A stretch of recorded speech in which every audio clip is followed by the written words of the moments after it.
கர்த்தராகிய இயேசு கிறிஸ்து நாமத்திலே உங்கள் அனைவருக்கும் வாழ்த்துக்கள். சந்தோஷமா இருக்கிறீங்களா?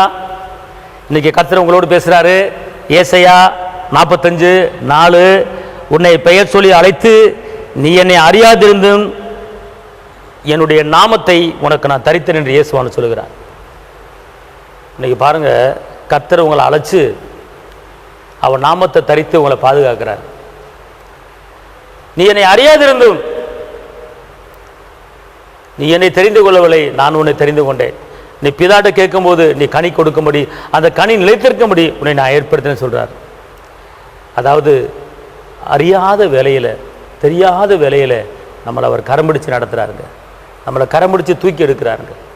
வெட்கப்படுத்தாத கர்த்தர், தலைநிமிர பண்ணுகிற கர்த்தர், வெற்றி வேந்தர். இன்னைக்கு நம்ம அவரை தேடாமல் இருக்கோம், நம்மளை அறியாமல் இருக்கிறோம், அவர் எப்படிப்பட்டவர் என்று தெரியாமல் இருக்கிறோம். ஆனால் அவர் தேடி வந்து நம்முடைய இன்னல்களை மாற்றி அமைக்கிறவர், நம்முடைய துக்கங்களை மாற்றி அமைக்கிறவர். அதான் அவர் சொல்றார், பார்த்துக்கொள்ளுங்க. உன்னை பெயர் சொல்லி அழைத்து நீ என்னை அறியாதிருந்தும் உனக்கு என் நாமத்தை தரித்தேன். உன்னை பெயர் சொல்லி அழைக்கிறேன், என் நாமத்தை உனக்கு தரிக்கிறேன். அதனால் என்னுடைய நாமத்தில் நீ எதை காட்டாலும் உனக்கு நான் செய்வேன் அப்படிங்கிற. பாருங்க, நம்ம அவரை தேடி போல அவர் நம்மளை தேடி வர. எவ்வளோ ஒரு அன்பான ஒரு தகப்பன். இயேசு போல ஒரு நல்ல ராஜா, நல்ல தகப்பன், நல்ல தெய்வம் இந்த உலகத்தில் கிடையாதுங்க. தேடி வந்து நம்மளுக்கு அற்புதம் செய்கிறவருங்க, தேடி வந்து அதிசயம் செய்கிறவர். 38 வருடமா பெதஸ்தா குளத்தில் படுத்துக்கிற ஒரு பலவீனம் உள்ளவனை தேடி போய் அவனுக்கு சுகத்தை கொடுத்து அவன் நடக்க வைக்கிறாருங்க. அவர் தாங்க அன்பான தகப்பன்.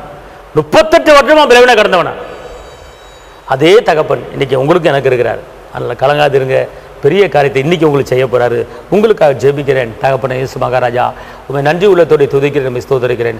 கரம் பிடித்தவரே, கைவிடாத கண்மலையே, கைவிடாத மீட்பரே, கைவிடாத இரட்சகரே, இருந்தவரே, இருப்பவரே, வரப்போகிறவரே, வெற்றி வேந்தனே, விடுதலை நாயகரே, அப்போ அந்த வேலையை மகிமையின் கரம் கூட இருக்கட்டும். நிகழ்ச்சியை பார்க்குற ஒவ்வொருவருக்கும் ஆண்டவரே தேவ பலத்தை தாங்க, தேவ கிருபை தாங்க, தேவ சமானத்தை தாங்க. காத்துக்கொள்ளுங்க, பலப்படுத்துங்க. இயேசுவின் நாமத்தில் பிதாவே, ஆமென். கர்த்தர் உங்களை ஆசீர்வதிப்பார். ஹல்லேலூயா. தேவனுக்கே மகிமை.